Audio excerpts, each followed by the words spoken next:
요즘 이런 장면 낯설지 않죠. 아침에 카페에 사람이 가득합니다. 다들 커피는 들고 있는데 얼굴엔 여유가 없습니다. 퇴근하면 각자 집으로 흩어지고 저녁은 배달이나 편의점으로 해결합니다. 소파에 앉아 휴대폰을 켜고 누군가는 드라마를 보고 누군가는 쇼츠를 넘기고 누군가는 SNS로 남들이 뭘 사고 어디를 갔는지 구경합니다. 하루는 바쁘게 지나가는데 이상하게도 인생이 앞으로 나아가는 느낌은 잘 들지 않습니다. 2020년 우리의 일상을 송두리째 바꿔버린 일이 있었죠. 바로 코로나입니다. 코로나는 단순한 전염병이 아니라 사람이 사는 방식 자체를 바꿔버린 기폭제였습니다.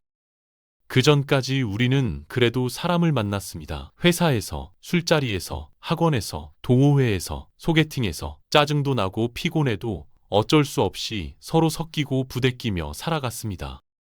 그런데 코로나 이후 사람을 만나는 것 자체가 위험한 일이 되었고 비대면은 당연한 일상이 되었으며 집은 가장 안전한 안식처가 되었습니다. 회의는 화면으로, 쇼핑은 앱으로, 연애는 DM으로, 밥은 배달로, 인간관계는 언팔로 정리되는 세상이 열렸습니다. 우리는 그게 편하다고 생각했죠. 실제로도 편해졌습니다. 그런데 그와 동시에 사람들이 서로에게서 사라져도 이상하게 느껴지지 않기 시작했습니다. 우리 청년들의 삶은 분명 훨씬 더 편해졌습니다. 온라인 속 세상은 빠르게 발전했고 옛날보다 더 많은 물건을 사고 더 좋은 화면을 보고 더 빠르게 연결됩니다. 그런데 마음은 왜 이렇게 늘 답답할까요? 왜 요즘 청년들은 훨씬 더 풍요로운 세상 속에서 살고 있음에도 늘 불안 속에서 어디에도 도착하지 못한 것 같은 기분으로 살고 있을까요? 이게 단순히 개인의 문제일까요? 오늘은 우리 사회에서 청년으로 규정하고 있는 83년생부터 95년생까지 지금은 30대 초반에서 40대 초반이 된 이 세대의 삶이 지난 10년 동안 어떻게 달라졌는지를 따라가 보려고 합니다. 자, 시작 전 구독과 좋아요 부탁드립니다. 먼저 아주 간단한 질문부터 보겠습니다. 요즘 청년들은 무엇을 할 때 가장 행복하다고 느낄까요? 돈일까요? 가족일까요? 건강일까요? 아니면 사랑이나 안정된 삶일까요? 의외로 1등은 여행이었습니다.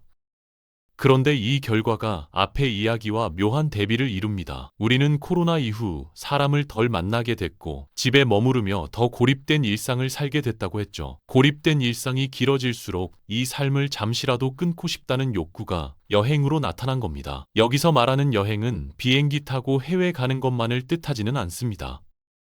하루 쉬는 날 근교로 나가는 것, 카페 몇 군데 도는 것, 일상에서 잠깐 벗어나는 모든 순간이 다 여행이 된 겁니다. 이게 의미하는 건 뭘까요? 나는 지금 이 삶에서 잠시라도 벗어나고 싶다는 신호입니다. 그런데 반대로 물어보면 분위기가 완전히 달라집니다. 요즘 가장 힘든 게 뭐냐고 묻자 돈, 불안, 스트레스, 부족함 같은 말들이 쏟아집니다. 흥미로운 건 많은 사람들이 돈이 없어요 라고 말하지 않고 뭔가 부족해요 라고 말한다는 점입니다.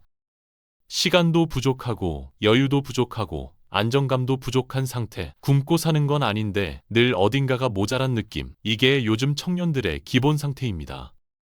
그럼에도 사람들은 여행을 선택합니다. 돈이 넉넉해서가 아니라 오히려 부족하기 때문에 떠나는 겁니다. 지금의 일상에서 느끼는 이 답답함을 잠시라도 끊어내기 위해 가장 쉬운 탈출구로 여행을 고르는 겁니다. 그래서 여행이 행복 1위가 된 것이고, 그래서 요즘 청년들은 이렇게 자주, 이렇게 충동적으로 움직이게 된 겁니다. 이 감정이 어디로 이어지는지는 이제 더 분명해집니다.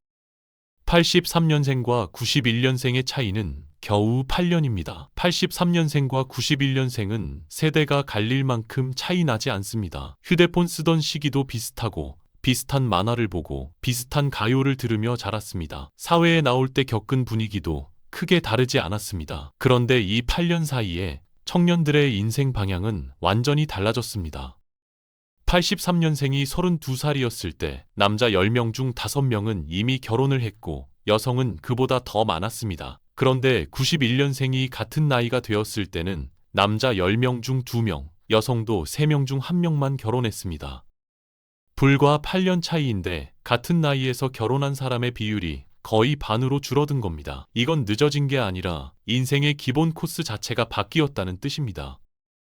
이 변화는 요즘 TV 예능만 봐도 느껴집니다. 예전엔 결혼을 언제 할까가 주제였다면 이제는 나 혼자 잘 사는 법이 하나의 프로그램이 되고 왜 아직 혼자인가를 공개적으로 이야기하는 프로그램이 인기를 끕니다. 혼자 사는 삶이 더 이상 이상한 일이 아니라 모두의 공감 포인트이자 하나의 정상적인 선택이 된 겁니다.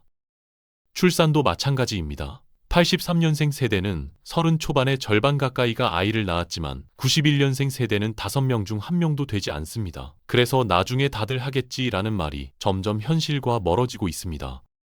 그런데 아이에 대한 관심이 사라진 건 아닙니다. 사람들은 화면 속 귀여운 아이들을 보며 웃고 공감하고 대리만족을 합니다. 직접 키우지는 않지만 아이에 대한 감정은 계속 소비하고 있는 사회가 된 겁니다.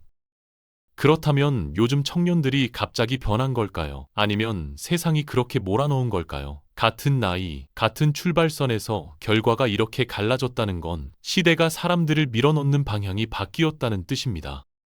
그럼 요즘 세대는 정말 돈이 없어서 결혼과 아이를 포기하는 걸까요? 그렇지 않습니다. 평균 소득은 예전보다 늘었고 소비에 대한 만족도도 올라갔습니다. 아무것도 못 산다는 느낌은 오히려 줄었습니다. 그런데 동시에 딱 하나만 크게 늘었는데 바로 빚입니다. 집을 사기 위해서든 투자해서 밀리지 않기 위해서든 뒤처질까봐 사람들은 소득보다 훨씬 많은 돈을 빌려 살아가고 있습니다. 그래서 월급이 들어와도 다음 달 카드값과 이자부터 떠오릅니다. 이 상태에서 결혼과 아이는 더 이상 다음 단계가 아니라 큰 도박이 됩니다. 그래서 요즘 세대는 돈이 없는 게 아니라 미래에 대한 확신이 없는 상태로 살아가고 있는 겁니다.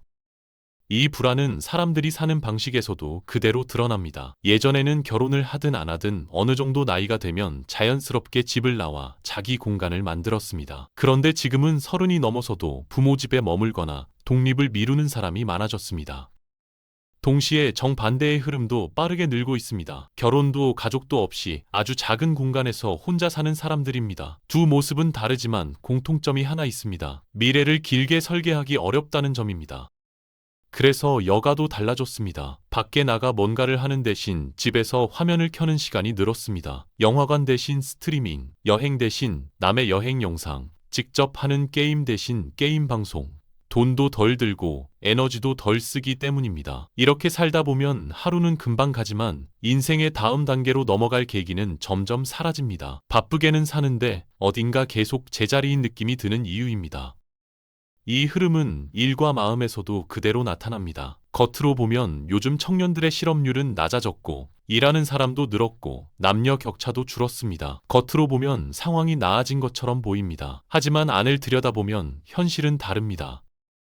정규직은 줄고 계약직과 단기 고용만 늘어난 결과입니다. 취업의 문은 조금 넓어졌지만 그 안에서 오래 설 수 있는 기반은 점점 약해지고 있습니다. 그래서 취업은 여전히 쉽지 않고 들어가도 오래 버티기 힘든 구조가 되었습니다. 많은 청년들이 언제 잘릴지 모른다는 불안 속에서 일하고 있습니다.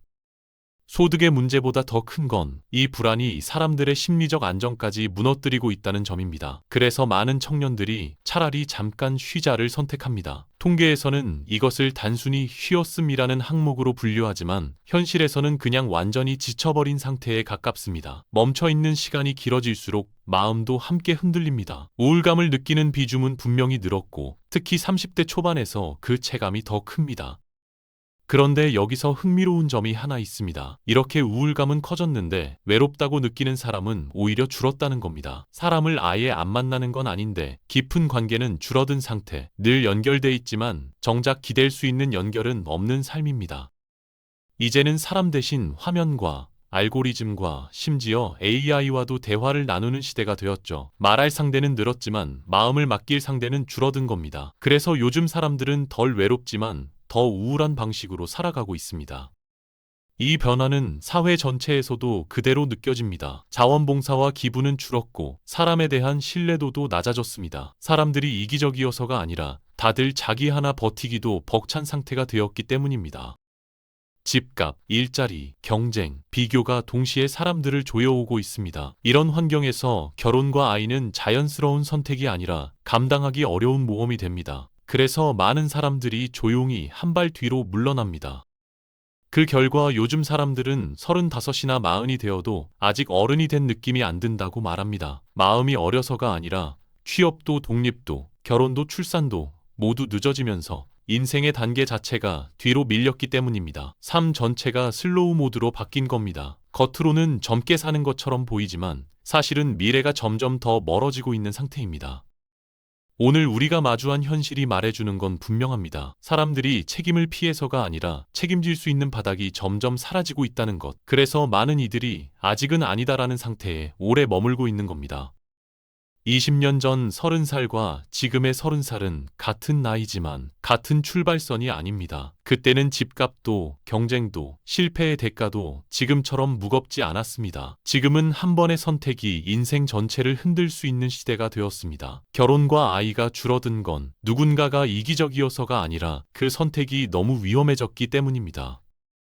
그래서 이 이야기를 요즘 세대가 문제다라고 보면 아무것도 보이지 않습니다. 문제는 사람이 아니라 사람이 선택할 수 있는 길이 얼마나 좁아졌느냐입니다. 마지막으로 이 이야기를 한 줄로 정리하면 이렇습니다. 지금의 사회가 사람들에게 여기서 더 나아가면 위험하다는 신호를 보내고 있습니다. 집값은 높고 경쟁은 치열하고 미래는 불확실한데 화면 속 세상은 언제든 숨을 수 있을 만큼 편합니다. 그래서 많은 사람들이 다음 단계로 가는 대신 지금 자리에 머무르게 됩니다. 결국 청년들이 멈춰선 이 순간의 선택은 곧 우리 모두에게 돌아옵니다. 부모 세대에게는 돌봄과 노후의 부담으로, 다음 세대에게는 더 좁아진 기회로 이어집니다. 그래서 이건 특정 세대의 문제가 아니라 우리가 모두 심도 있게 함께 고민해야 할 사회의 문제입니다. 해법도 그 안에 있습니다. 사람들에게 더 희생하라고 요구하는 것이 아니라 희생하지 않아도 되는 조건을 만드는 것입니다. 결혼이 곧 불안과 부담의 시작이 되지 않도록 주거와 일자리를 안정시키고 아이를 낳아도 삶이 무너지지 않도록 돌봄과 휴식이 당연하게 보장되도록 사회 전반의 복지가 뒷받침돼야 합니다. 이런 환경이 갖춰질 때 결혼과 출산은 다시 부담이 아니라 개인의 선택으로 돌아올 수 있습니다. 오늘 우리가 본 현실은 바로 그 방향으로 가고 있는지를 묻는 신호입니다. 청년들이 미래를 두려워하지 않고 살아갈 수 있는 사회, 그런 나라에 조금이라도 더 가까워지길 바랍니다. 오늘 이야기가 도움이 되셨다면 구독과 좋아요로 다음 이야기까지 함께 해주세요.